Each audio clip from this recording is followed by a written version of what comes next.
नमस्कार साथीहरु, technical Sandeep YouTube च्यानलमा हजुरलाई स्वागत छ र म Sandeep Malla. So guys, finally मोटोरोलाले चाहिँ आफ्नो एन्ट्री लेभलको स्मार्टफोन मोटो E7 पावरलाई चाहिँ नेपाली बजारमा लन्च गरिसकेको छ र हजुरहरु भने मोटो E7 पावरलाई लिने सोच्दै हुनुहुन्छ भने भिडियो अन्तिमसम्म हेर्नु होला, किनभने आज चाहिँ हजुरहरुका लागि यो स्मार्टफोन कति हो बेस्ट रहेको छ र नेपाली बजारमा चाहिँ कहाँदेखि पर्चेज गर्न सकिन्छ, के कति प्राइसमा लन्च भएको छ, सम्पूर्ण जानकारी दिनेछु र भिडियो मन परेपछि भिडियोलाई लाइक गर्नु होला र तलपट्टि देख्न सक्नुहुन्छ रातो बटन, त्यसलाई थिचेर च्यानललाई सब्स्क्राइब गर्न चाहिँ नबिर्सिनु होला।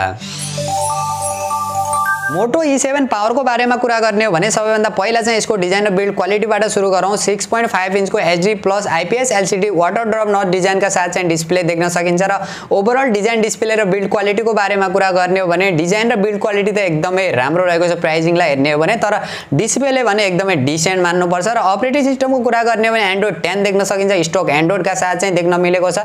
एकदमै राम्रो कुरा पनि हो, कुनै प्रकारका पनि हामीले एड र ब्लुटुथ चाहिँ हामीले देख्न मिल्दैन, जो एकदमै इन्ट्रेस्टिङ र कमालको कुरा पनि रहेको छ। र प्रोसेसरको बारेमा कुरा गर्ने हो भने प्रोसेसर भने त्यस्तो राम्रो चाहिँ भन्न मिल्दैन, ठिकठाकको रहेको छ। जो मिडियाटेकको हेलियो G25 चिपसेट प्रोसेसर देख्न सकिन्छ। यो भन्दा पहिला चाहिँ हामीले Redmi 9A मा देख्न मिलिसकेको छ। गेमिङका लागि चाहिँ त्यस्तो राम्रो प्रोसेसर चाहिँ भन्न मिल्दैन, तर डे टु डे टास्कका लागि चाहिँ एउटा राम्रो प्रोसेसर चाहिँ मान्न सकिन्छ। र क्यामेराको कुरा गर्ने हो भने चाहिँ दुईवटा क्यामेरा देख्न सकिन्छ पछाडिपट्टि, जो मेन क्यामेरा भने 13 मेगापिक्सल र second camera 2 megapixel plus LED flash पनि देख्न सकिन्छ र अगाडिपट्टिको सेल्फी क्यामेरा भने 5 मेगापिक्सलको देख्न सकिन्छ। र ओभरअल क्यामेरा फिचर क्वालिटी र डिजाइनको बारेमा कुरा गर्ने हो भने डिजाइन चाहिँ एकदमै राम्रो रहेको छ, तर क्यामेरा फिचर र क्वालिटी एकदमै डिसेन्ट मान्नुपर्छ। प्राइसिङलाई हेर्ने हो भने त्यस्तो राम्रो पनि छैन र त्यस्तो नराम्रो पनि रहेको छैन। र अरु फिचरहरुको बारेमा कुरा गर्ने हो भने रियर माउन्टेड फिंगरप्रिन्ट सेन्सर देख्न सकिन्छ, 3.5 mm को हेडफोन ज्याक देख्न सकिन्छ, लाउड स्पिकरको सपोर्ट रहेको छ, माइक्रो SD कार्डको सपोर्ट रहेको छ र इन्ट्रेस्टिङ कुरा चाहिँ IP52 को चाहिँ सर्टिफिकेसन मिलेको छ।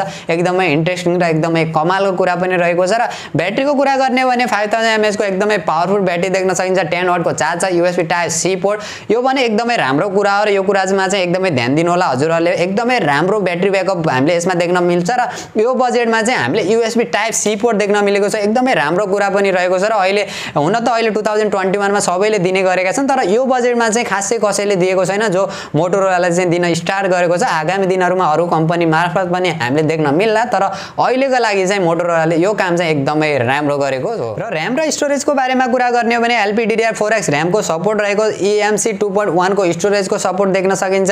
तर हामीले भेरिएन्ट भने हाम्रो नेपाली बजारमा एउटा मात्र भेरिएन्ट लन्च भएको छ, 3GB प्लस 32GB, तर इन्डियन मार्केटमा भने 4GB प्लस 64GB वाला भेरिएन्ट पनि लन्च भएको थियो। आगामी दिनहरुमा त्यो भेरिएन्ट पनि देख्न मिलोस् हाम्रो नेपाली बजारमा, तर अहिलेको लागि भने 3GB प्लस 32GB वाला मात्र देख्न मिलेको छ, जसको प्राइस भने 12,999 रुपैयाँ चाहिँ रहेको छ। मोटो E7 पावरको ओभरअल डिजाइन फिचर र स्पेसिफिकेसनलाई हेर्ने हो र जुन प्राइसमा नेपाली बजारमा लन्च भएको छ त्यसलाई हेर्ने हो भने चाहिँ एकदमै राम्रो स्मार्टफोन रहेको छ। डे टु डे टास्कका लागि भनौं या रेगुलर युजका लागि एकदमै बेस्ट फोन रहेको छ। र यदि हजुरहरुलाई चाहिँ गेमिङका लागि यो बजेटमा राम्रो स्मार्टफोन चाहिन्छ भने Xiaomi को Redmi 9 सिरिजमा जान सक्नुहुन्छ।